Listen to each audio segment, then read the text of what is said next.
ലക്ഷണങ്ങൾ നമ്മൾ കണ്ടു. ഒരാളത്വത്തിൽ ചെയ്യാൻ പറ്റുന്ന കാര്യങ്ങൾ ദൈവത്വം. ഇനി ദൈവത്തിന് മാത്രം ചെയ്യാവുന്ന ചില കാര്യങ്ങൾ പരിശുദ്ധാത്മാവിനുള്ള ബന്ധത്തിലുണ്ട്.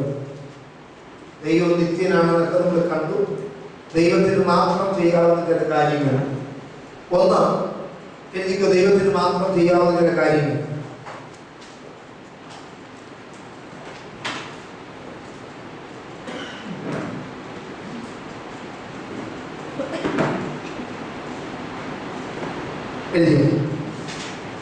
അതിലെ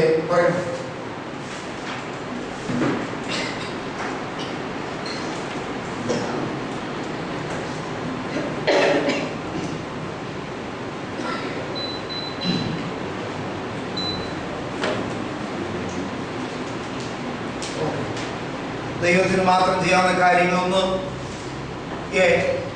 സൃഷ്ടിപ്പ്.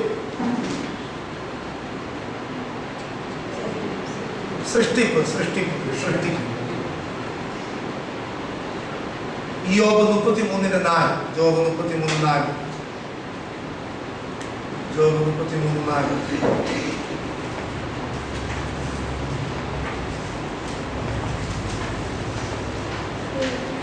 ദൈവത്തിന്റെ ആത്മാവെന്നെ സൃഷ്ടിച്ചു, സർവശക്തന്റെ ശ്വാസം എനിക്ക് ജീവനെ തരുന്നു.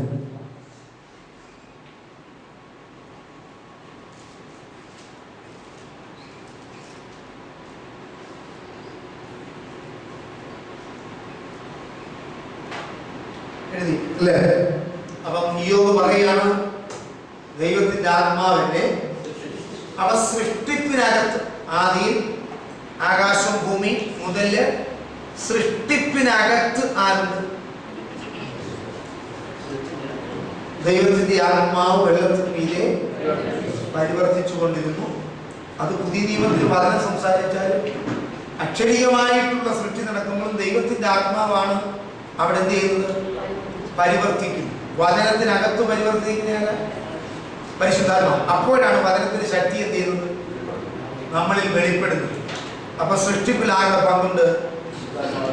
അപ്പോൾ പിതാവാം ദൈവം സകലത്തെ സൃഷ്ടിക്കുമ്പോൾ പുത്രനായ ക്രിസ്തു പറയുന്നത്, ഞാൻ മുഖാന്തരമല്ലാതെ ഒന്നും ഉളവായതല്ല, അവൻ എല്ലാത്തെയും ഉണ്ടാക്കി.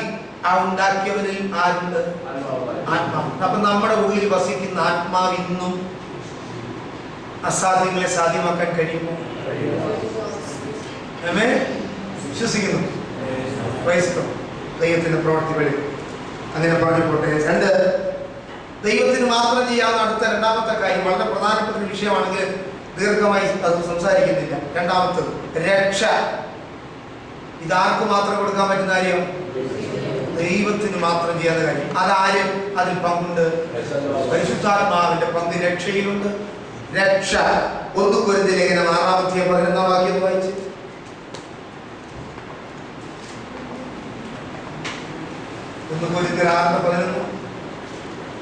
നിങ്ങളും ചിലർ ഈ വകക്കാരായിരുന്നു.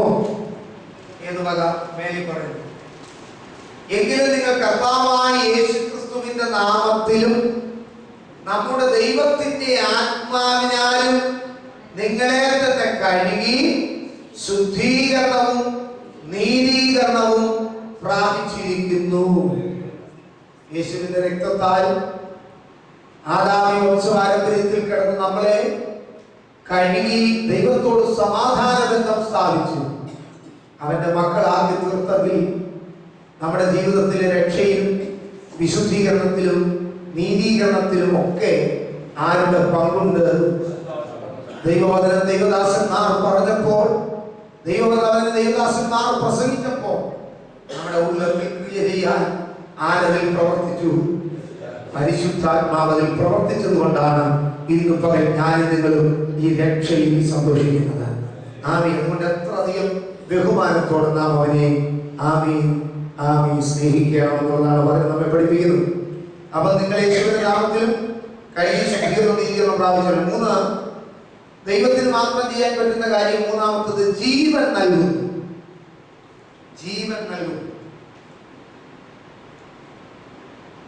യോഹന്നാൻ 6:63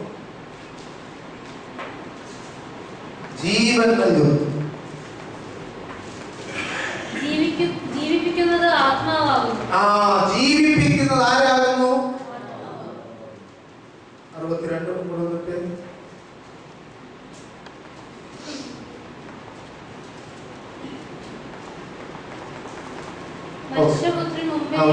ജീവിപ്പിക്കുന്ന ആത്മാവ്, ദൈവത്തിന്റെ ആത്മാവ്. ശരിയല്ലേ? അത് രണ്ട് നിലയിലുണ്ട്. ആത്മീയമായിട്ട് നമ്മൾ നിർജീവാവസ്ഥയിലേക്ക് പോകുമ്പോഴും ക്ഷീണിക്കുമ്പോഴും തളരുമ്പോഴും പിന്മാറുമ്പോഴും പ്രാർത്ഥനയും ആരാധനയും പ്രത്യാശയും വിശുദ്ധിയും ധൈര്യവും എല്ലാം കുറയുമ്പോഴും ഒരു ഉപവാസ പ്രാർത്ഥനയൊക്കെ വെച്ച് ദൈവത്തിന്റെ ആത്മാവ് ദൈവദാസന്മാരെ ശുശ്രൂഷിക്കുമ്പോൾ ഇടയ്ക്കിടയ്ക്കുള്ളതല്ലെങ്കിലും ഒരു പങ്ക് ആളുകളെങ്കിലും അതിനകത്ത് ആത്മസാന്നിധ്യത്തിൽ ഉണർന്നിട്ടില്ലേ? ഒരുക്കം പ്രാപിച്ചിട്ടില്ലേ? ശുദ്ധീകരണം പ്രാപിച്ചിട്ടില്ലേ? ജീവൻ പ്രാപിച്ചിട്ടില്ലേ? രക്തം മാർന്നു പോകുന്ന ഒരു വ്യക്തി ബലഹീനമാകുന്നത് പോലെ പല സഭകളും ജീവൻ നഷ്ടപ്പെട്ടുകൊണ്ടിരിക്കുക. പക്ഷെ ദൈവം തന്റെ ആത്മാവിനാൽ എന്ത് ചെയ്യുന്നു? സഭകളെ അവൻ ജീവിപ്പിച്ചു കൊണ്ടിരിക്കുന്നു. സ്തോത്രം. ദൈവം നമുക്ക് തന്നിരിക്കുന്ന ജീവനെ നിലനിർത്തുന്നതും ജീവനിൽ പ്രവേശിപ്പിക്കുന്നതും ആരാ? പരിശുദ്ധാത്മാവാണ്. അടുത്തത് നാലാമത്തെ ദൈവത്തിന് മാത്രം ചെയ്യാൻ പറ്റുന്ന കാര്യമാണ് വീണ്ടും ജനിപ്പിക്കുന്നു. യോഹന്നാൻ 3:5.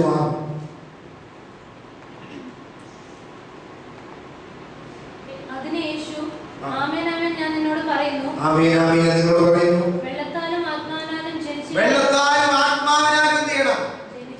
ദൈവാത്മാവുള്ളവൻ എനിക്കുള്ളവനാകും. വെള്ളം വചനത്താൽ ജനിക്കുന്ന കാര്യമാണ് നിങ്ങൾക്ക് എല്ലാവർക്കും.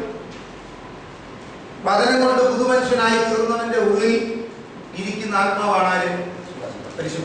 പരിശുദ്ധാത്മാവിൽ അവൻ പുതിയ ഫലമുള്ളവനായി, പുതിയ മനുഷ്യനായി, പുതിയ ജീവിതത്തിൽ കടക്കുന്നവനാണ്. ദൈവം നമ്മളെ ആക്കി വെച്ചിരിക്കുന്നതിനകത്ത് ഏറ്റവും പ്രധാനപ്പെട്ട ഒരു കാര്യമാണ് ഫലം വെളിപ്പെടുക. അതുകൊണ്ട് ആത്മാവിനാൽ ജനനം നടക്കുന്നുണ്ട്. അഞ്ചാമത്തത് പ്രവചിക്കുന്നു. 2 പത്രോസ് 1:21 വായിക്കണം. പ്രവചിക്കും, ആത്മാവ് പ്രവചിക്കും. 2 പത്രോസ് 1:21 കണ്ടോ? പ്രവചനം ഒരിക്കലും മനുഷ്യന്റെ ഇഷ്ടത്താൽ വന്നതല്ല, ദൈവകൽപ്പനയാൽ മനുഷ്യർ പരിശുദ്ധാത്മ നിയോഗം പ്രാപിച്ചിട്ട്. പഴയ നിയമത്തിലെ കാര്യമല്ല ഞാൻ പറഞ്ഞിട്ട്. അതുകൊണ്ടാണ് തെസ്സലോനിക്ക ലേഖനത്തിൽ പൗലോസ് പറഞ്ഞിരിക്കുന്നത്, പ്രവചനം ആരും തുച്ഛീകരിക്കരുത്, നല്ലത് ശോധന ചെയ്ത് മുറുകെ പിടിപ്പീൻ. ആമേൻ. പ്രവചനം ആരും തുച്ഛീകരിക്കരുത്, ആത്മാവിനെ കെടുത്തരുത്. ഇവിടെ പറഞ്ഞിരിക്കുന്നു പ്രവചനം ശരിക്കും എവിടുന്ന് വരുന്ന? ദൈവത്തിന്റെ ആത്മാവിൽ നിന്ന് വരുന്ന പ്രവചനവും പ്രവാചകന്മാരും ദൈവസഭയ്ക്കുണ്ട്. നമ്മൾ അതിനെ ബഹുമാനിക്കണം, സ്നേഹിക്കണം. ദൈവത്തിന്റെ പ്രവാചകൻ ദൈവസഭയിൽ വേണം. ആമേൻ. പ്രവചനാത്മാവ് ദൈവസഭയിൽ വേണം. അങ്ങനെ വരമുള്ളവർ, ശുശ്രൂഷയുള്ളവർ എഴുന്നേൽക്കണം എന്ന് ദൈവം നമ്മളെ കുറിച്ച് ആഗ്രഹിക്കുന്നു. അവർ ആത്മനിയോഗത്തിൽ. അപ്പൊ ആത്മാവാണ് മറ്റൊരു വ്യക്തിയുടെ ജീവിതത്തെ നോക്കി എന്ത് ചെയ്യുന്നത്? സംസാരിക്കുന്നു. കേട്ടോ? അടുത്തത് പ്രവർത്തനങ്ങൾ. ദൈവത്തിന്റെ പ്രവർത്തനങ്ങൾ. ഹെഡിങ്.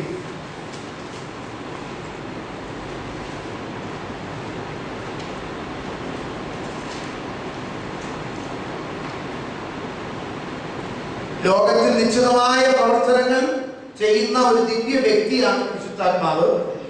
പ്രപഞ്ചത്തിലും മനുഷ്യരുടെ ഇടയിലും പരിശുദ്ധാത്മാവിന്റെ പ്രവർത്തനങ്ങൾ വെളിപ്പെടുത്തപ്പെട്ടിരിക്കുന്നു. പഴയ നിയമകാലത്തും പരിശുദ്ധാത്മാവ് വരികയും പോകുകയും ചെയ്തിരുന്നതായിട്ട് നമുക്കൊന്ന് പരിശോധിക്കാൻ പോവുകയാണ്. പഴയ നിയമത്തിൽ ചിലരുടെ മേൽ ആത്മാവ് വന്നു. പ്രവർത്തനം നൽകിയോ? ദൈവത്തിന്റെ പരിശുദ്ധാത്മാവിന്റെ ദൈവത്വത്തിൽപ്പെട്ട പ്രവർത്തനം കേട്ടോ. പഴയ നിയമത്തിൽ ചിലരുടെ മേൽ ആത്മാവ് ചെയ്തു വന്നു. ഒരു ഹെഡിങ് ആയിട്ട് വെച്ചിട്ട് ഉൽപ്പത്തി 41:31 വായിച്ചേ. 41:38 നോക്കട്ടെ.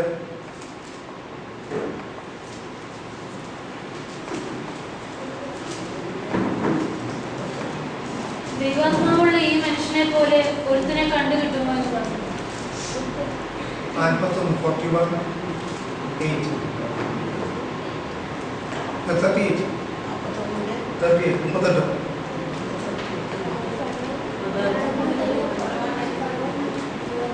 ഇപ്പം വായിച്ചെടുത്ത ദൈവാത്മാവുള്ള ഈ മനുഷ്യനെ പോലെ ഒരുത്തനെ കണ്ടുകിട്ടുമോ? ഫറവോൻ തന്റെ ഭൃത്യനോട് ദൈവാത്മാവുള്ള ഈ മനുഷ്യനെ പോലെ ഒരുത്തനെ. ദൈവാത്മാവുള്ളവർ പഴയ നിയമത്തിലുണ്ടോ? ഉണ്ടോ? ഉണ്ട്. പുതിയ നിയമത്തിലേക്ക് വരുമ്പോൾ നമുക്ക് അതിന്റെ വില അറിയുന്നുണ്ടോ? ഓക്കെ. അപ്പൊ പഴയ നിയമത്തിൽ ആത്മാവ് വന്നു പോയി എന്ത് ചെയ്തു? നിന്നു എന്ന് പറയാൻ പോവാം. സംഖ്യ 27:18 വായിച്ച്. ഇതൊക്കെ നിങ്ങൾ പിന്നീട് ഒന്ന് ഒറ്റയ്ക്കിരുന്ന് പഠിക്കുക. സംഖ്യ 27:18. യഹോവ മോശെയോട് കൽപ്പിച്ചത് എന്റെ ആത്മാവുള്ള പുരുഷനായി. യഹോവ മോശെയോട് കൽപ്പിച്ചത് എന്റെ ആത്മാവുള്ള പുരുഷനായി നൂന്റെ മകനായി യോശുവയെ വിളിച്ച് അവന്റെ മേൽ കൈവച്ച്.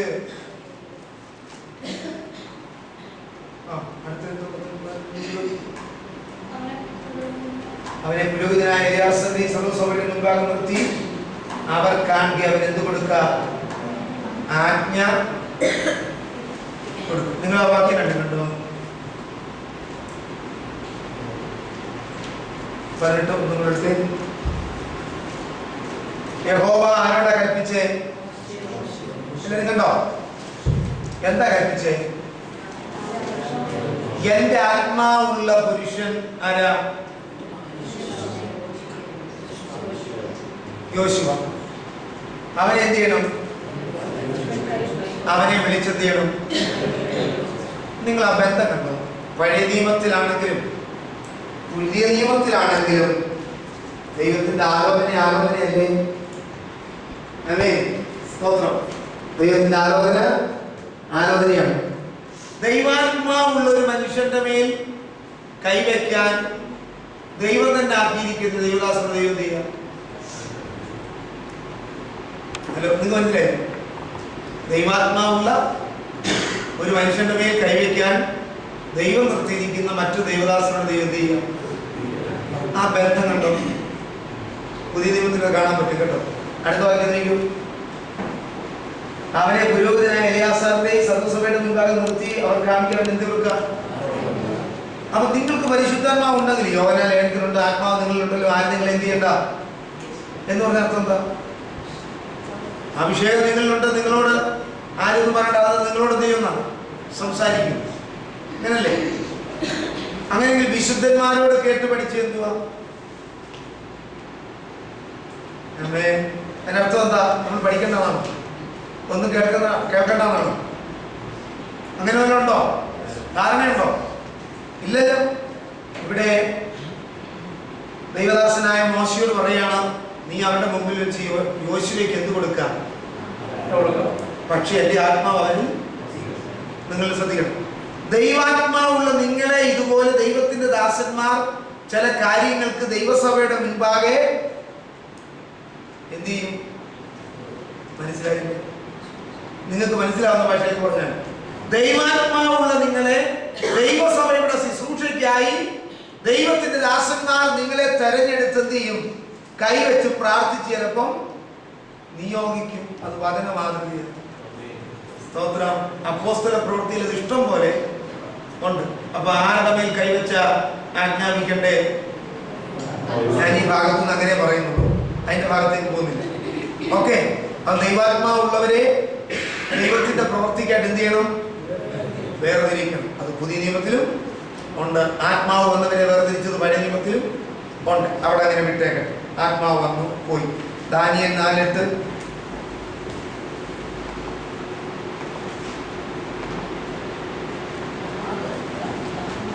ഒടുവിലെന്റെ ദേവന്റെ നാമധേയപ്രകാരം ബെൽശസ്സർ എന്ന പേരുള്ളവനും വിശുദ്ധ ദേവന്മാരുടെ ആത്മാവുള്ളവനുമായ ദാനിയേൽ എന്റെ മുമ്പിൽ വന്ന് അവനോട് ഞാൻ സ്വപ്നം വിവരിച്ചതെന്നാൽ. ദാനിയേലിന് ബാക്കി കാര്യം നിങ്ങൾക്കറിയാം അല്ലേ? മന്ത്രവാദി ശ്രേഷ്ഠനായ ബെൽശസ്സറേ, ശുദ്ധ ദേവന്മാരുടെ ആത്മാവ് നിന്നിലുണ്ടെന്നും ഒരു രഹസ്യവും നിനക്ക് വിഷമമല്ലെന്ന് ഞാൻ അറിയുന്നത് കൊണ്ട് ഞാൻ കണ്ട സ്വപ്നത്തിന്റെ താല്പര്യ അർത്ഥം നീ എന്ത് ചെയ്യാം? സാഹചര്യം പറഞ്ഞ ദൈവാത്മാവുള്ളവൻ സ്വപ്നം വ്യാഖ്യാനിച്ച് കൊടുക്കാൻ. മനസ്സിലായോ? ദാനിയേലിന്റെ മേൽ എന്തുണ്ടായിരുന്നു? ആത്മാവ് ഉണ്ടായിരുന്നു. സ്തോത്രം. നിങ്ങൾ എഴുതി വെച്ചോളാം കേട്ടോ. ദൈവാത്മാവിന്റെ ഇത് നിങ്ങൾ പഠിക്കുമ്പോൾ കുറച്ചും കൂടെ വിശദമായിട്ട് വായിച്ച് ഇതിനകത്തെ പശ്ചാത്തലം മനസ്സിലാക്കി ദൈവാത്മാവ് എന്തൊക്കെ പ്രവർത്തിക്കുന്നെന്നുള്ള ആ ഭാഗത്ത് എന്ത് ചെയ്യണം, നിങ്ങൾ കണ്ടെടുക്കണം. ഇതിപ്പോൾ ഞാൻ ജസ്റ്റ് ഔട്ട്ലൈൻ മാത്രമേ പറഞ്ഞു.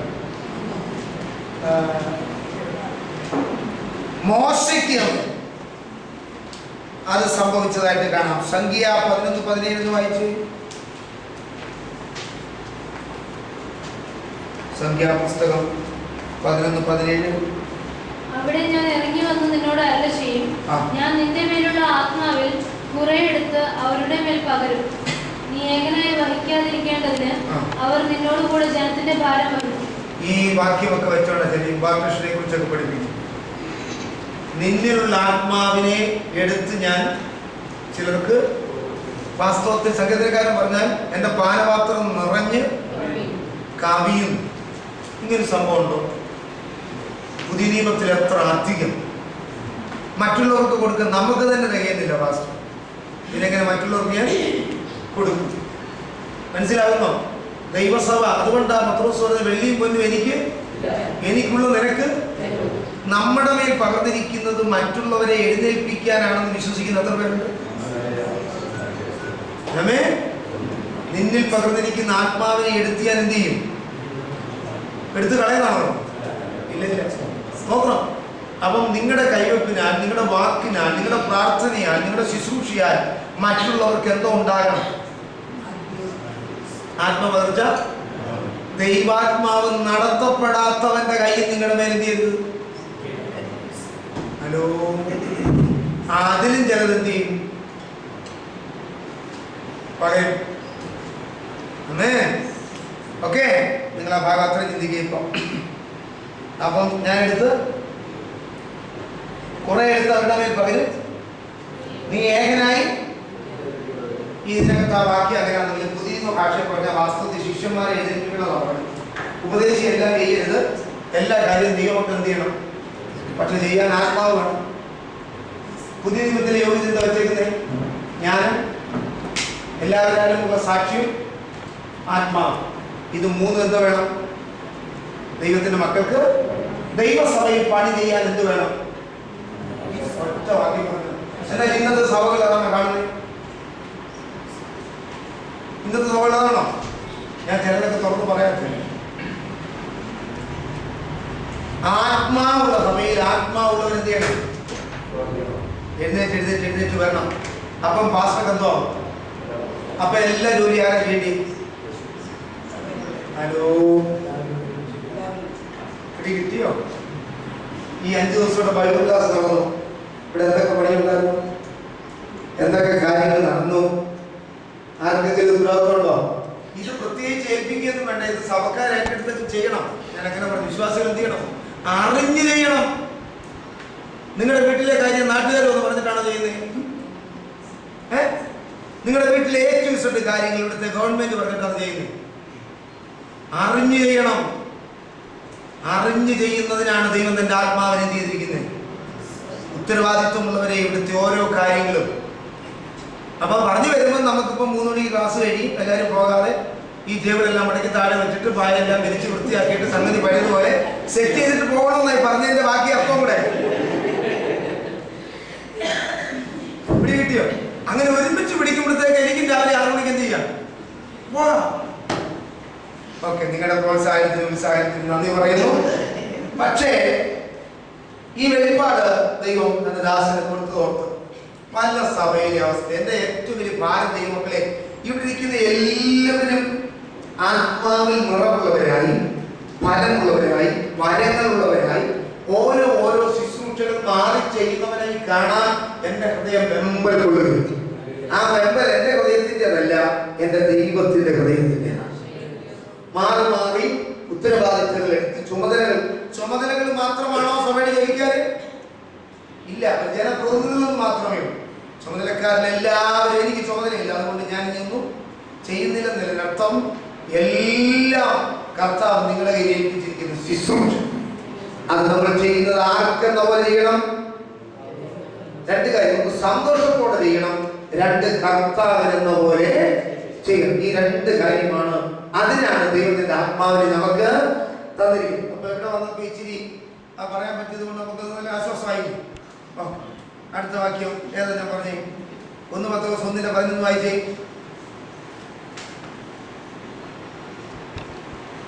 1 പത്രോസ് 1:11. അവരിലുള്ള ക്രിസ്തുവിന്റെ ആത്മാവ് ക്രിസ്തുവിന് വരേണ്ടിയ കഷ്ടങ്ങളെയും പിൻവരുന്ന മഹിമയെയും മുമ്പിൽ കൂട്ടി സാക്ഷീകരിച്ചപ്പോൾ സൂചിപ്പിച്ച സമയം ഏതോ എങ്ങനെയുള്ളതോ എന്ന് പ്രവാചകന്മാർ ആരാഞ്ഞു നോക്കി. കർത്താവിനെ കുറിച്ചുള്ള പുതിയ നിയമത്തിന്റെ സംഭവം മുഴുവനും പഴയ നിയമത്തിൽ പ്രവചിച്ചിട്ടില്ലേ? ഇല്ലേ? അവൻ മുൻകൂട്ടി കാര്യങ്ങളെല്ലാം ചെയ്തു. നിങ്ങൾ വീട്ടിൽ ചെന്നിട്ട് യെശയ്യാവ് 53 800 വർഷം മുമ്പുള്ള പ്രവചനമാണ്. അതും ആ കർത്താവിന്റെ ക്രൂശീകരണവും കൂടെ നിങ്ങൾ വെച്ച് നോക്കുകയും വാക്കുകളുടെ ബന്ധം യെശയ്യാവ് പ്രവചിച്ച അതുപോലെയുള്ളത് അക്ഷരം പ്രതി കർത്താവിന്റെ കഷ്ടാനുഭവത്തിനകത്ത് നിവൃത്തിയാക്കുന്നത് നിങ്ങളെ വാക്കുകളും നിരത്തി വെച്ച് നോക്കിക്കുക. അങ്ങനെ ദൈവത്തിന്റെ ആത്മാവ് പറയുന്നത് സംഭവിക്കുമെന്ന് വിശ്വസിക്കുന്നവർക്കായി ഞാൻ ദൈവത്തിന് സ്തോത്രം ചെയ്യുന്നു. അവൻ മുൻകൂട്ടി പറഞ്ഞിട്ടുണ്ട്. സ്തോത്രം. ഇനി അടുത്തത് മൂപ്പന്മാരിൽ 70 പേർ പ്രവചനാത്മാവ് വരുന്നു. സംഖ്യ 11:16 വായിച്ചേ. സംഖ്യ 11:16 17. സംഖ്യാപുസ്തകം 11:16 വഴി പശ്ചാത്തലമൊക്കെ നിങ്ങൾ വീട്ടിൽ പോയി വായിച്ച് മനസ്സിലാക്കുക. അപ്പോൾ യഹോവ മോശെയോട് കൽപ്പിച്ചത്, ഇസ്രായേൽ മൂപ്പന്മാരിൽ വെച്ച് ജനത്തിന് പ്രമാണികളും മേൽവിചാരകന്മാരും എന്ന് നീ അറിയുന്ന 70 പുരുഷന്മാരെ സമാഗമന കൂടാരത്തിനരികെ യഹോവ മോശെയോട് കൽപ്പിച്ചത് ഇസ്രായേൽ മൂപ്പന്മാരിൽ വെച്ച് ജനത്തിന് പ്രമാണികളും മേൽവിചാരകന്മാരും എന്ന് നീ അറിയുന്ന 70 പുരുഷന്മാരെ സമാഗമന കൂടാരത്തിനരികെ നിന്നോടുകൂടെ നിൽക്കേണ്ടതിന് എന്റെ അടുക്കൽ നീ എന്ത് ചെയ്യുക? കൂട്ടിവരുത്തുക. ഇസ്രായേൽ സഭയുടെ മുൻപിൽ ദൈവത്തിന് വേണ്ടി നിൽക്കാനുള്ളവരെ മോശയോട് പറയാ, നിനക്ക് ബോധ്യമുള്ളവരെ, നിനക്ക് അറിയാവുന്നവരെ എന്ത് ചെയ്യണം? നീ കൂട്ടിക്കൊണ്ട് എവിടെ വരണം? ഞാൻ ഇറങ്ങി വരുന്ന സ്ഥലത്ത് വരണം. മോശയോട് സംസാരിക്കുക കേട്ടോ. അടുത്തത് വാക്യം. അവിടെ ഞാൻ ഇറങ്ങി വന്ന് നിന്നോട് അരുളി ചെയ്യും, ഞാൻ നിന്റെ മേലുള്ള ആത്മാവിൽ കുറെ എടുത്ത്. കണ്ടോ? വ്യക്തമായിട്ട് നിന്റെ മേലുള്ള ആത്മാവിനെ കുറെ എടുത്ത് ചെയ്യും. ഞാൻ പറയുന്നത് ഒരു സഭയില് ദൈവദാസന് ഉണ്ടായിരിക്കുന്ന അതേ വേദന, അതേ ഭാരം, അതേ ലക്ഷ്യം, അതേ ഉദ്ദേശം, അതേ സമർപ്പണം ഉള്ള നിരവധി ദൈവമക്കൾ ദൈവസഭയ്ക്കകത്ത് എഴുന്നേൽക്കണം. എങ്കിലേ നമുക്കൊരു വലിയ പണി കർത്താവിന്റെ ആത്മാവിൽ ദേശത്ത് ചെയ്യാൻ കഴിയും. ഞാൻ ദൈവദാസനല്ല, ഹൈസ്കൂളിൽ പഠിച്ചതല്ല, ഞാൻ പഠനം പഠിക്കാൻ പോയില്ല, ശുശ്രൂഷയില്ല എന്നൊന്നും പറഞ്ഞു മാറാൻ പറ്റത്തില്ല. അതേ ആത്മാവുള്ളവർ എന്ത് ചെയ്യണം? എഴുന്നേറ്റ് വരണം. അങ്ങനെ ജനം പ്രവർത്തിക്കാൻ തുടങ്ങിയാൽ അവിടെ എന്ത് വരും? ജനം എഴുന്നേൽക്കാത്തത്തോളം കാലം അവിടെ എന്ത് വരുത്തില്ല? വിശാലത. നിങ്ങൾ നോക്കിയോ, 2015 നിങ്ങൾ തീരുമാനം എടുക്കുക. 2016 ഓരോ ആഴ്ചകളും ഇരിക്കട്ടെ, ഓരോ മാസവും ഇരിക്കട്ടെ, ഞാനൊരു വ്യക്തിയെ ഈ ആലയത്തിൽ കൊണ്ടുവരുമെന്ന് ആഗ്രഹിച്ച് തീരുമാനമെടുത്താൽ ദൈവം ചെയ്യുമോ? നിങ്ങൾ അതിന് ദൈവസ്ഥലത്തിൽ ഇരുന്നിട്ടുണ്ടോ? ദൈവത്തോട് ആലോചന യോജിച്ചിട്ടുണ്ടോ? ആമേൻ. അത് ദൈവം ചെയ്യുമെന്ന് എത്ര പേർക്ക് ഉറപ്പുണ്ട്? അല്ലെങ്കിൽ നമ്മുടെ മേലേക്ക് ആത്മാവല്ല. അതായിരിക്കും 2016 മറ്റൊന്നും ആകരുത്. കർത്താവേ, ഒരു മാസത്തിൽ ഒരിക്കലെങ്കിലും ഞാൻ ഒരാളിന്റെ യാഗപീഠത്തിൽ കൊണ്ടുവന്ന് വെക്കും. അങ്ങനെ വെച്ചാൽ നമ്മൾ പ്രാർത്ഥിച്ചുകൊണ്ടിരിക്കുന്ന ദൈവപ്രവൃത്തി അവിടെ നടക്കും. ആരിലൂടെ? ദൈവ ജനത്തിലൂടെ. ആ പ്രവൃത്തി എന്ത് ചെയ്യണം? ദേശത്ത് നടക്കണം. എങ്കിൽ മാത്രമേ ദൈവനാമം മഹത്വമെടുക്കാൻ കഴിയുകയുള്ളൂ. യഹോവയുടെ ആത്മാവ് അവരുടെ മേൽ വന്നിട്ട് അവർക്ക് എന്ത് ചെയ്തു? അത് കൊടുത്തു. ഇതൊരിക്കലായിട്ട് സംഭവിച്ച കാര്യമാണ്. ഞാൻ നിന്റെ മേലുള്ള ആത്മാവിനെ കുറച്ചെടുത്ത് അവരുടെ മേൽ പകരും. അതാണ് പഴയ നിയമത്തിൽ നമ്മൾ പറഞ്ഞു വരുന്നത്. പുതിയ നിയമത്തിലേക്ക് വരുന്നതാ. വന്നു പോയി നിന്ന പുതിയ നിയമത്തിൽ വന്നെടുത്തപ്പോഴത്തേക്ക് അളവില്ലാത്ത, എത്ര അധികം കൊടുക്കുന്ന കണക്കില്ലാത്ത 3 വാക്കാണ് ഉപയോഗിച്ചത്. എന്റെ പരിശുദ്ധാത്മാവിനെ എത്ര അധികം നിങ്ങൾക്ക് തരും. ഇപ്പൊ ഡയറക്റ്റായിട്ട് ഇരിക്കും. അവിടെ ദൈവം ആക്കി വെച്ചിരിക്കുന്ന അധ്യക്ഷൻ പുതിയ നിയമത്തിൽ ദൈവദാസന്മാരുടെ കൈവയ്പിനാൽ എന്ത് ചെയ്യുന്നുണ്ട്? ദൈവത്തിന്റെ ആത്മാവ് പകരുന്നുണ്ട്. ഞാൻ ഇപ്പോൾ ഒരു പദം പറയാൻ വന്നത്, പഴയ നിയമത്തിൽ ഒരിക്കലായിട്ട് സംഭവിച്ചു. നമ്മളൊക്കെ എത്രയോ പ്രാവശ്യം ദൈവത്തിൽ ഉപവസിച്ച് പ്രാർത്ഥിച്ച് ആത്മശക്തി നിറഞ്ഞിട്ടും നമുക്ക് എഴുന്നേറ്റ് ദൈവപ്രവൃത്തിക്ക് വേണ്ടി നിൽക്കാൻ കഴിഞ്ഞിട്ടുണ്ട്. ഇതിപ്പോ ഒരിക്കലായിട്ട് പറഞ്ഞു നിന്റെ പേരിൽ ആത്മാവിനെ എടുത്ത് ചെയ്യും ഞാൻ കൊടുക്കും. ഇപ്പൊ ഒരു കൈവപ്പിനുള്ള അഭിഷേകം പ്രാപിച്ചു, അല്ലെ അനുഭാഷ കിട്ടി, കൃപാകരം കിട്ടി, ദൈവം തന്നല്ലോ. പക്ഷെ തന്നത് നമ്മൾ എന്ത് ചെയ്തു? നിങ്ങൾ പറ, അതങ്ങനെ ചെയ്തിട്ടുണ്ടോ? നമ്മൾ വീണ്ടും വീണ്ടും ചോദിക്കേണ്ടാമോ, ആഗ്രഹിക്കേണ്ടാമോ, പ്രാർത്ഥിക്കേണ്ടാമോ, കാത്തിരിക്കേണ്ടാമോ ഒന്നും ഞാൻ പറഞ്ഞേ. ദൈവം നമുക്ക് തന്നതിനെ നമ്മൾ ഉപയോഗിച്ചിട്ടുണ്ടോ?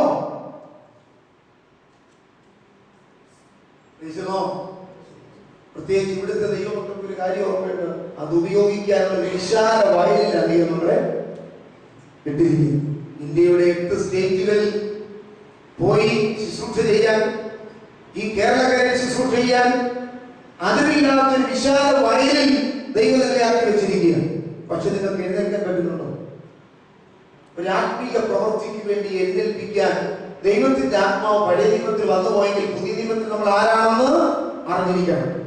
അതിലേക്ക് നമ്മൾ വരണം. ഓക്കെ, വീണ്ടും വീണ്ടും നമ്മൾക്ക് സംശയിച്ച് ഇല്ലാത്തവരായി കാത്തിരിക്കാതെ കിട്ടിയത് കൊണ്ട് ഈ ദിവസങ്ങളിൽ എഴുന്നേൽക്കേണ്ടത് വളരെ ആവശ്യമായിരിക്കുന്നു. 23 മുതൽ 29 വരെ വായിച്ചേ. സംഖ്യ 11.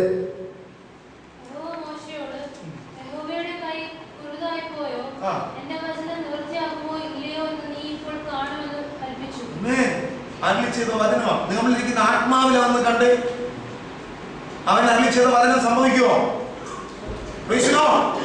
അടുത്ത വാക്യം.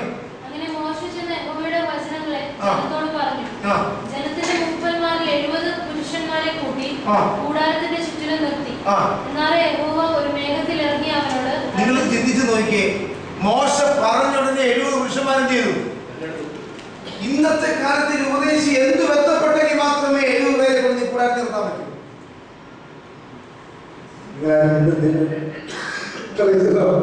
മോശം യോശുവ പറഞ്ഞ് കാക്കട ഊന്നാൻ പറഞ്ഞപ്പോൾ കൈ റെഡിയായി നിൽക്കുക. ഇത് ഞാൻ ചിന്തിക്കും, പെന്തിക്കോസിലെ പാസ്റ്റർമാർ ഈ കലുപള്ളി പോകുന്നവനും എടപ്പള്ളി പോകുന്നവനും ഈ ജമ്മൂക്ക് പള്ളി പോകുന്നവനും കയ്യിൽ സാധനം വേണ്ട, എത്ര വെളുപ്പാക്കാലത്ത് വേണേലും ചെയ്യും. പോയിക്കോ, നടക്കാൻ വയ്യാങ്കിലും എഴുന്നേക്കാൻ വയ്യാലും ഉറങ്ങാൻ വരും. അത് 5 മണിക്കും 6 മണിക്കും 4 മണിക്കും കുളിച്ച് റെഡിയായി വൃത്തിയായി പോകുന്നു. എവിടെ പോവാ? പള്ളി.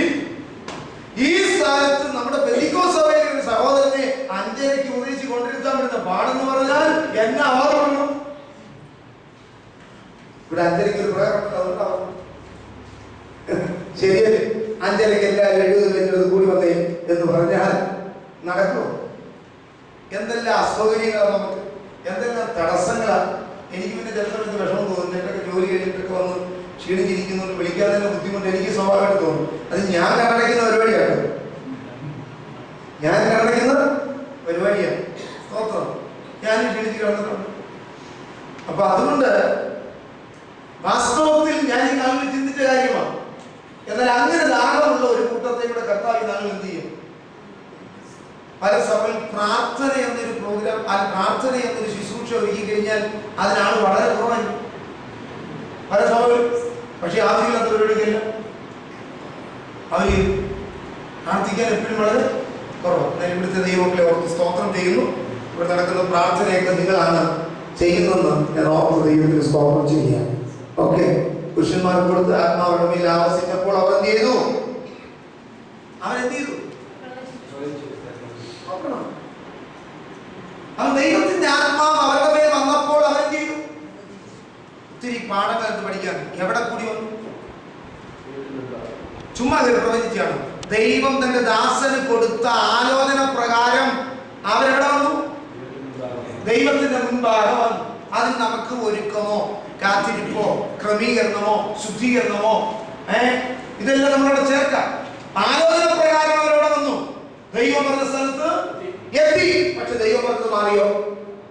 ഇല്ല. ഇത് നമുക്കൊന്ന് പരിശോധിക്കാം. ദൈവം പറഞ്ഞ കാര്യം മാറി നിൽക്കുന്നത് നാം അകന്നു നിൽക്കുന്നത് കൊണ്ടോ അതോ അടുത്തു നിൽക്കുന്നത് കൊണ്ടോ എന്ന് ഇപ്പോൾ ഒന്ന് ശോധന ചെയ്ത് നമുക്ക് മുന്നോട്ട് പോകാം. അടുത്ത വചനം വായിച്ചു. എന്നാൽ ആ പുരുഷന്മാരിൽ 2 പേർ പാളയത്തിൽ തന്നെ താമസിച്ചിരുന്നു. ഒരുത്തന് എൽദാദ് എന്നും മറ്റവന് മേദാദ് എന്നും പേർ. ആത്മാവ് അവരുടെ മേൽ ആവസിച്ചു. അവരും പേരെഴുതിയവരിൽ ഉള്ളവരായിരുന്നു എങ്കിലും കൂടാരത്തിലേക്ക് ചെന്നില്ല. അവർ പാളയത്തിൽ വെച്ച് പ്രവേശിച്ചു. അവർ പാളയത്തിൽ ദൈവത്തിന്റെ ആത്മാവിന്റെ പകർച്ചയാണ് ഞാൻ മനസ്സിലാക്കുന്നത്. നേരത്തെ പറഞ്ഞത് അവർ ദൈവം പറഞ്ഞ മോശമുള്ള സ്ഥലത്ത് എന്ത് ചെയ്തു? പേരെഴുതപ്പെട്ട 2 വിടില്ല. പക്ഷെ തെരഞ്ഞെടുത്ത കൂട്ടത്തിൽ ആരുണ്ട്? തെരഞ്ഞെടുപ്പിനായിട്ട് സോഫർ ചെയ്താണ്. ഞാനത് മനഃപൂർവ്വം ഒഴിഞ്ഞവരായിട്ട് കാണുന്നില്ല. എങ്കിലും നിങ്ങളുടെ സാഹചര്യങ്ങൾ പലപ്പോഴും നിങ്ങളെ പലതിൽ നിന്നും അന്യപ്പെടുത്തി നിർത്തുന്നെങ്കിലും വാക്തത്വം നിങ്ങളെ വിട്ടു പോയിട്ടില്ല. ദൈവത്തിന് സ്തോത്രം ചെയ്താണ്. ഞാൻ എന്റെ വിഷയത്തിലേക്ക് വരാം. അതിന്റെ പ്രധാനപ്പെട്ട ഭാഗമല്ല. ഇനിയും ന്യായാധിപന്മാർ 3:34 നോക്കി. ന്യായാധിപന്മാർ, ഈ ന്യായാധിപന്മാരുടെ മേലും ഒത്തിരി പേരുടെ മേലും യഹോവയുടെ ആത്മാവ് വന്നു എന്ന് വായിക്കുന്നു. ഞാൻ ആ വാക്യങ്ങൾ എഴുതിപ്പിക്കുന്നില്ല. എഴുതണമെങ്കിൽ ന്യായാധിപന്മാർ 2:20, ന്യായാധിപന്മാർ 3:10, 6:34, 11:29 എഴുതുന്നു. ന്യായാധിപന്മാരുടെ മേൽ ആത്മാവ് 2:20, 3:10, 6:34, ഇല്ല 3:3, 10, 6:34, 11:29, 13:25, 14:16,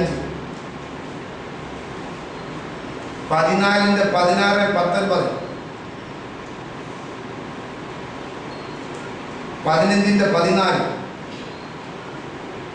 1 ശമൂവേൽ 10:6, 1 ശമൂവേൽ 16:13. ഇവിടെയെല്ലാം ന്യായാധിപന്മാരുടെ മേൽ ആര് വന്നെന്ന? പരിശുദ്ധാത്മാവ് വന്നു.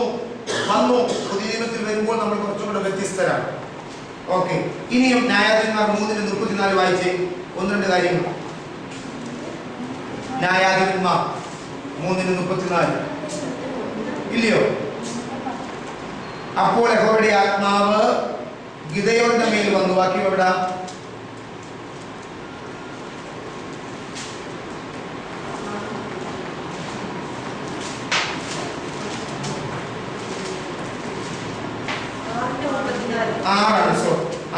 അല്ലേ? വായിച്ചേ. അപ്പോൾ യഹോവയുടെ ആത്മാവ് ഗിദെയോന്റെ മേൽ വന്നു.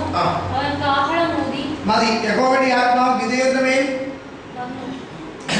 അവൻ എന്തൂതി? ഇപ്പോഴോ?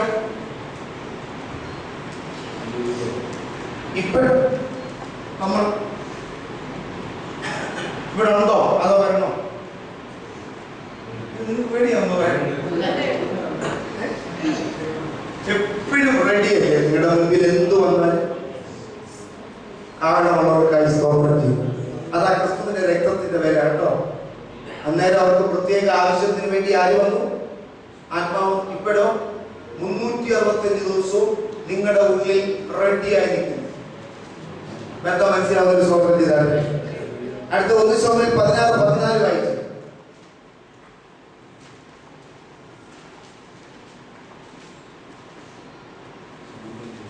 16:14 ശമൂവേൽ എഴുന്നേറ്റ് യഹോവയുടെ ആത്മാവ് ശൗലിനെ എന്ത് ചെയ്തു? ഗിദെയോന്റെ മേൽ വന്നു, ശൗലിനെ വിട്ട്. ദാവീദ് പറയുന്നതിന്റെ ആത്മാവിനെ എനിക്ക് തിരികെ. ന്യായാധിപന്മാർ 11:29.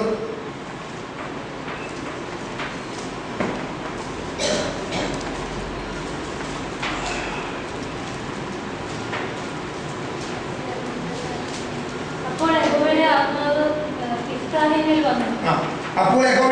ആരുടെ മേൽ വന്നു? ഇഫ്താഹിന്മേൽ വന്നു. എന്നാൽ യോഹന്നാൻ 4:6 എന്താ പറയുന്നേ?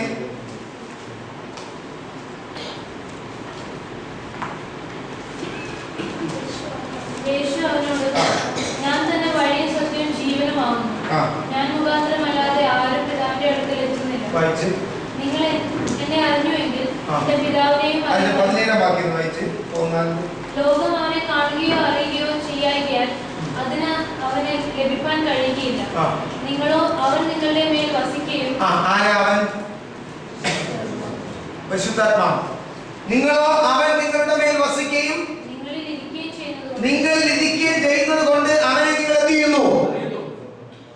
പുതിയ നിയമത്തിൽ തന്നിരിക്കുന്ന പരിശുദ്ധാത്മാവിനെ ഒരു ദിവസത്തേക്ക് തന്നതാണോ? 10 ദിവസത്തേക്ക് തന്നതാണോ? 3 ദിവസത്തെ ഉപവാസ പ്രാർത്ഥനയ്ക്കും 21 ദിവസം ഉപവാസ പ്രാർത്ഥനയ്ക്കും 7 ദിവസത്തെ ഉപവാസ പ്രാർത്ഥനയ്ക്കും വേണ്ടി തന്നതാണോ? എല്ലാവരും ഉള്ളപ്പോഴും, ഒറ്റയ്ക്ക് കിടക്കുമ്പോഴും, കാരാഗ്രഹത്തിൽ പോകുമ്പോഴും, പത്മോസിൽ പോകുമ്പോഴും, തീക്കരത്ത് വീഴുമ്പോഴും, ജയിലിൽ കിടക്കുമ്പോഴും, സുഖത്തിന്റെ കൂടെ കിടക്കുമ്പോഴും, എവിടെ കിടന്നാലും നിങ്ങളെ വിട്ടുപോകാത്ത ഒരു നിത്യാത്മാവ് എന്നേക്കും നമ്മൾ അകത്തിരിക്കാൻ അവൻ ആക്കിയിരിക്കാൻ ആത്മാവിനെ നിങ്ങൾ എപ്പോഴും നടക്കുന്നു. ആത്മാവിന്റെ യോഗ്യത നേരത്തെ കണ്ടു കേട്ടോ.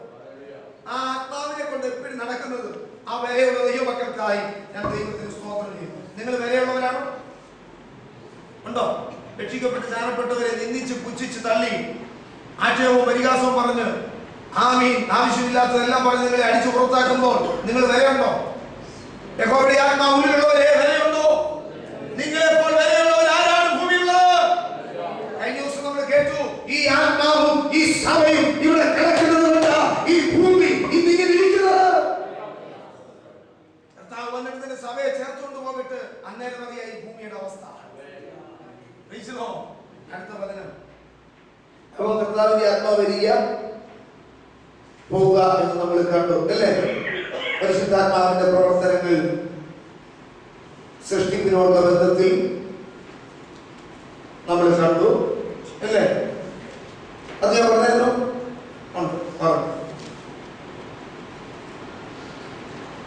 ഇനി ഇച്ചിരി ഇവിടെ പരിശുദ്ധാത്മാവിന്റെ പ്രവർത്തനങ്ങൾ ഒന്ന് നോട്ട് ചെയ്തു. ശകലോ പരിശുദ്ധാത്മാവിന്റെ പ്രവർത്തനങ്ങൾ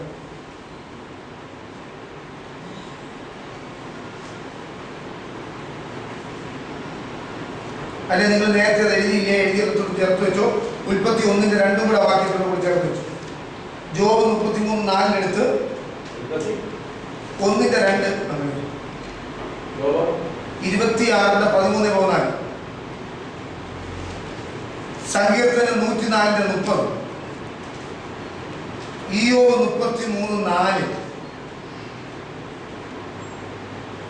സങ്കീർത്തനം 33:6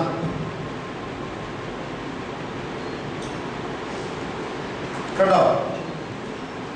ഓക്കെ, സൃഷ്ടിപ്പിനുള്ള ബന്ധത്തിലാണ്. ഇനി ഒന്ന് ചേർത്തി ചേർക്കാമോ? അതിന്റെ പ്രവർത്തനങ്ങളിൽപ്പെട്ട ഈ പ്രപഞ്ചത്തിന്റെ നിലനിൽപ്പിനോടുള്ള ബന്ധത്തിൽ ആത്മാവിന്റെ പങ്ക് നമുക്ക് നോക്കാം. യെശയ്യാവ് 40:7 സങ്കീർത്തനം 104:30 ഒന്ന് വായിച്ച്. 40:7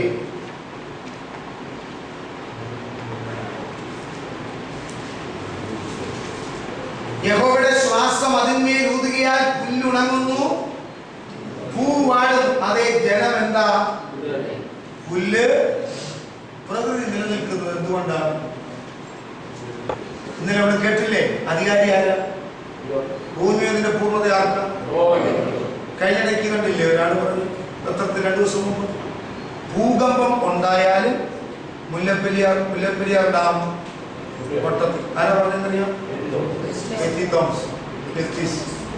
ഭൂകമ്പം ഉണ്ടായാലും ഇളകാത്തൊരു ഡാം ലോകത്തിലുണ്ടെങ്കിൽ അത് ഇടുക്കിയിലെ മുല്ലപ്പെരിയാർ.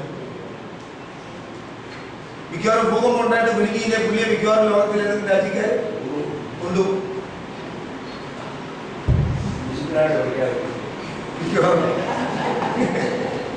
നോർത്തു വയ്ക്കും.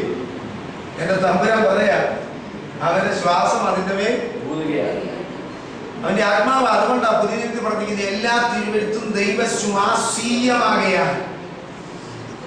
എല്ലാ തിരുവെഴുത്തിലും എന്തുണ്ട്?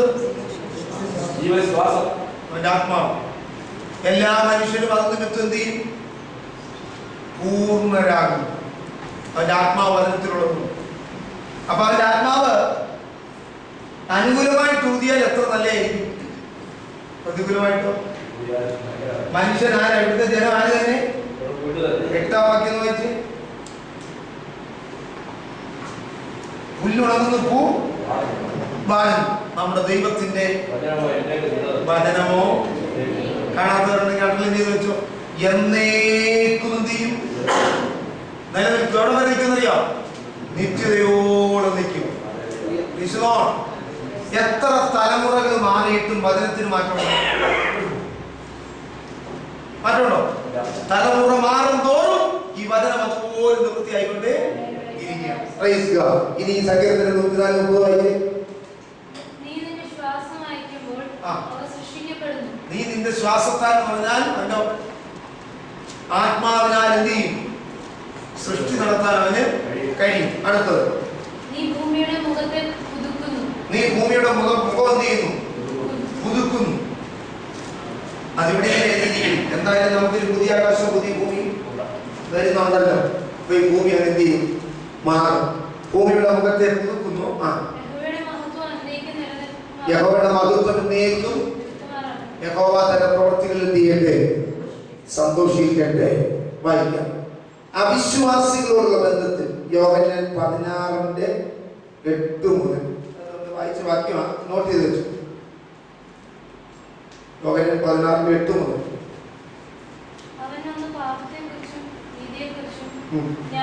മതി, നമുക്കറിയാവുന്ന 8 മുതൽ അങ്ങോട്ട് പോകുമ്പോൾ അവിശ്വാസികളുടെ ബന്ധത്തിൽ ചെയ്യുന്ന പ്രവൃത്തിയാണ് അതെ.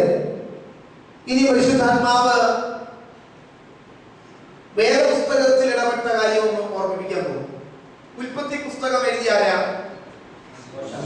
മോശയെ കൊണ്ട് ആത്മാവേ. ഏകദേശം 1400 വർഷത്തിന് ശേഷം തമ്മിൽ കണ്ടിട്ടില്ലാത്ത ഒരാളാണ് യോഹന്നാൻ അപ്പോസ്തലൻ വെളിപ്പാട് പുസ്തകം എഴുതാൻ ദൈവം ചെയ്തത്. ഇവർ തമ്മിൽ കണ്ടിട്ടുണ്ടോ? ഇല്ലല്ലോ. എന്നാൽ ഈ പുസ്തകത്തിന്റെ തുടക്കവും ഒടുക്കും, അതുകൊണ്ട് ദൈവവിശ്വാസിയുമായിട്ടൊക്കെ ഇത് അംഗീകരിച്ചത് കാനൂനികമായിട്ട്. ഇതിന്റെ ഒടുക്കും ആമയും അല്ലെങ്കിൽ തുടക്കമൊക്കെ എഴുതുന്നത് പരിശുദ്ധാത്മാവ് തന്നെയാണ്. ഒന്ന് ചെറുതായിട്ട് പരിശോധിക്കാം. ഇച്ചിരി അവന്റെ പ്രവൃത്തി കാണാൻ പോകുന്നു. ഉൽപ്പത്തി 1:1 ആദി അറിയാവുന്ന പറഞ്ഞു. നിങ്ങൾ വേണേ ഈ വാക്യം ഒന്ന് എഴുതിയാൽ മതി. വാക്യം വായിച്ചു പോകാൻ സമയം പോകും. ആദ്യ ദൈവം ആകാശം ഭൂമി. വെളിപ്പാട് 21 വായിച്ചേ. പെട്ടെന്ന് എഴുതാൻ പറ്റുമോ? സ്ലോ ആണല്ലേ. ഞാൻ ഉൽപ്പത്തി 1:1 ആദിയിൽ ദൈവം ആകാശവും ഭൂമിയും ഉണ്ടാകട്ടെ എന്നാൽ എഴുതി. മോശ എഴുതി ദൈവാത്മാവിൽ. യോഹന്നാൻ അപ്പോസ്തലൻ വെളിപ്പാടിൽ എഴുതി. ഒരു പുതിയ ആകാശവും പുതിയ ഭൂമിയും ദാ ഉണ്ടായി വരുന്നു.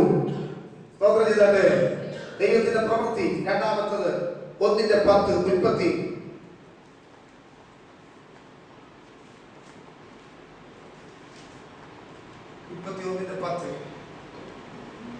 ഉണങ്ങിയ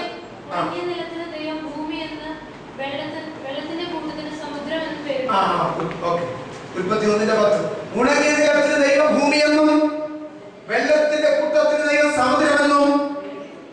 രണ്ടിന്റെ വെളിപ്പാട് 21 വീണ്ടും വായിച്ച്. ഞാൻ പുതിയ ആകാശവും പുതിയ ഭൂമിയും കണ്ടു. ഉൽപ്പത്തി പുസ്തകത്തിൽ കണ്ട ആകാശവും ഭൂമി എന്ത് ചെയ്തു? ഒഴിഞ്ഞുപോയി. അടുത്തത് ഉൽപ്പത്തി പുസ്തകത്തിൽ കണ്ട സമുദ്രം ഇനിയും വേണ്ട. പിടികിട്ടിയോ? എല്ലാവരും ഉണ്ടോ? ഉൽപ്പത്തിയിൽ മോശ ആത്മാവ് എഴുതുന്നു. ആകാശവും ഭൂമിയും ആകാശവും ഭൂമിയും ഉണ്ടാകട്ടെ. സമുദ്രത്തിന് അവൻ വെള്ളത്തിന്റെ കൂട്ടത്തിന് സമുദ്രം എന്ന പേരും ഇട്ടു. വെളിപ്പാട് പുസ്തകത്തിൽ യോഹന്നാൻ അപ്പോസ്തലൻ പറയുന്നു, ഞാൻ പുതിയ ആകാശവും പുതിയ ഭൂമിയും കാണുന്നു. ഇനിയും ഉൽപ്പത്തിയിൽ കണ്ട സമുദ്രം ഇനിയും ഹലോ ഈ കൊച്ചിയിലൊക്കെ കാണുന്ന ഈ ലോകത്ത് കാണുന്ന മലിനമായ സമുദ്രം ഇനിയും വേണ്ട. നമ്മുടെ ഭാവിയെ നോക്കുന്ന സ്വതന്ത്രം ചെയ്താട്ടെ. അടുത്ത മൂന്നാമത്തത് 1:5 ഉൽപ്പത്തി.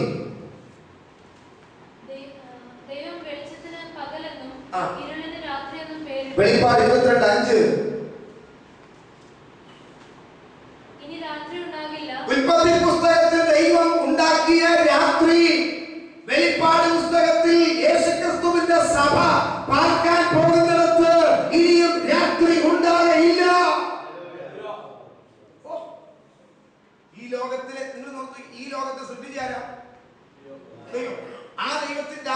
ലോകത്തെ കുറിച്ച് പറയുന്നെങ്കിൽ വിശുദ്ധന്മാർക്ക് വേണ്ടി ഒരുക്കുന്ന സ്ഥലത്തെ കുറിച്ച് അറിയാവുന്ന ആത്മാവ് നേരത്തെ വെളിപ്പെടുത്തുക. ഇപ്പം കരണ്ടിയാറി കൊടുത്ത് രാത്രി ലൈറ്റ് ഇട്ട് കിടക്കുന്ന എനിക്കും നിങ്ങൾക്കും കർത്താവിനോട് കൂടെ പാർക്കുന്ന ഭൂമിയിൽ ആമി ഇരുട്ടില്ല. പരിശുദ്ധാത്മാവിന്റെ പ്രവർത്തനം ഞാൻ പറയുന്നത് കേട്ടോ. ആമി ഇത് വേറെ എന്തെങ്കിലും നമുക്ക് പഠിക്കാവുന്ന വിഷയമാണ്. ഇനി ഉൽപ്പത്തി 1:16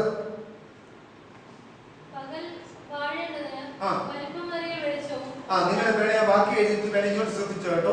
അപ്പൊ ഈ വാക്യത്തിന്റെ ശക്തി നിങ്ങൾക്ക് മനസ്സിലാവും. അല്ലെങ്കിൽ നിങ്ങൾക്ക് എപ്പോഴും വായിക്കാൻ സമയം കിട്ടാത്തതുകൊണ്ട് അപ്പുറം വായിച്ചുകൊണ്ടിരിക്കാൻ സാധ്യതയുണ്ട്. ഓക്കെ, അവന്റെ വലകയിൽ 7 നക്ഷത്രമുള്ളത് വായിക്കുന്നു. ഇതല്ല ഉൽപ്പത്തി 1:16 പകൽ വാഴേണ്ടതിന് വലിപ്പമേറിയ വെളിച്ചവും രാത്രി വാഴേണ്ടതിന് വലിപ്പം കുറഞ്ഞ വെളിച്ചവും 2 വലിയ വെളിച്ചങ്ങളെ ഉണ്ടാക്കി, നക്ഷത്രങ്ങളെയും ഉണ്ടാക്കി. വെളിപ്പാട് 21:23.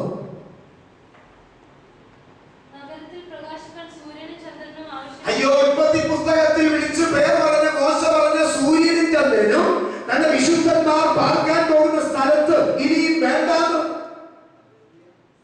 2 വാരം പ്രവചിക്കുന്നത്.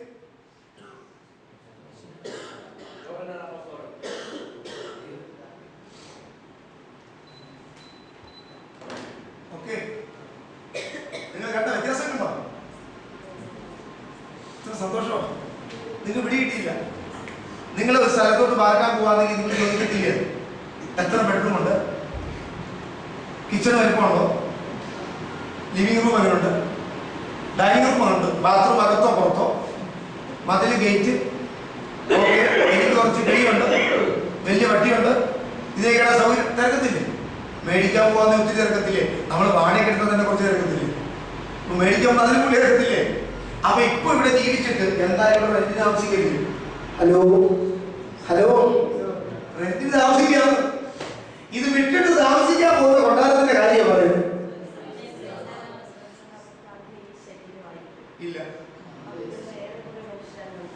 ഈ 1000 ആണ്ട് വായിച്ച് കഴിഞ്ഞ ദിവസം അതാ ഞാൻ പറയുന്നത്. നിങ്ങൾ ബീവർ ഈ സാറിനോട് ചോദിക്കണോ? നിങ്ങൾ മിണ്ടാതെ. ഈ സംശയമൊക്കെ ഉള്ളതുകൊണ്ട് ഞാൻ ഈ ഭാഗത്തേക്ക് വരുന്നില്ല. കർത്താവായ യേശു ക്രിസ്തു സ്വർഗ്ഗത്തിൽ നിന്നും ഭൂമിയിലേക്ക് ഇറങ്ങി വരും. ഞാൻ ഈ വിഷയം കേൾക്കുന്നില്ല. ആമീൻ. അന്ന് ആത്മീയ ശരീരത്തോടായിരിക്കും വരുന്നത്. അങ്ങനെയെങ്കിൽ യെരൂശലേം 2 വിളരുമ്പോൾ ഭൂമിയിൽ 1000 ആണ്ട് വാഴ്ച തുടങ്ങും. ഭൂമി ഇതോ, ആത്മീയ ശരീരം വസിക്കുന്ന ഭൂമി ഏത്?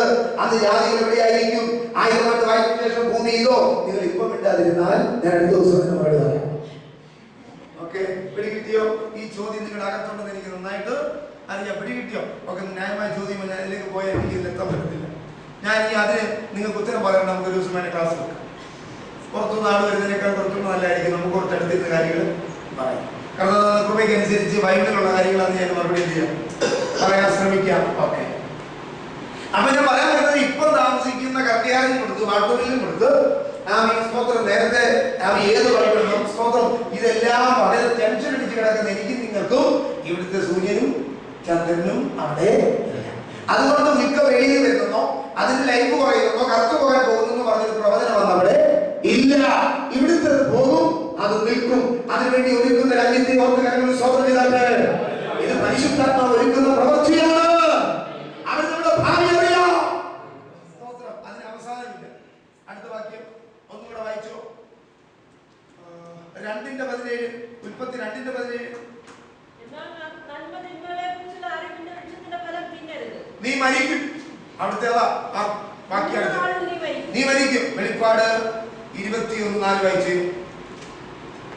അവൻ അവരുടെ കണ്ണിൽ നിന്ന് കണ്ണുനീരെല്ലാം തുടച്ചു. അവൻ അവരുടെ കണ്ണിൽ നിന്ന് എന്ത് ചെയ്യും? കണ്ണുനീരെല്ലാം തുടച്ചു കളയും. ഇനിയും മരണമില്ല.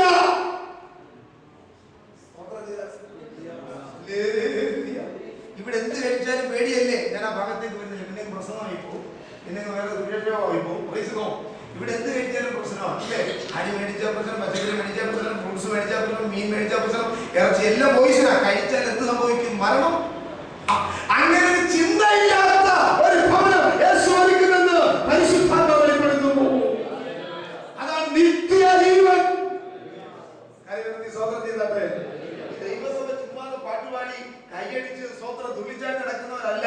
നമുക്കൊരു പ്രത്യാശയുണ്ട്. നമുക്കൊരു ലക്ഷ്യമുണ്ട്, നമുക്കൊരു ഉറപ്പുണ്ട്. ദൈവമക്കളെ, നമ്മൾ അതിനായിട്ട് കാത്തിരിക്കുന്നവരാ. പിന്നെ അവിടെ എന്തില്ല? ഉൽപ്പത്തിയിൽ കണ്ടോ, മോശയിലൂടെ പരിശുദ്ധാത്മാവ് എഴുതിയതിന്റെ നിവർത്തീകരണങ്ങൾ വെളിപ്പാടിൽ ആത്മാവ് യോഹന്നാനെ കൊണ്ട് എഴുതിക്കുന്നുണ്ടോ?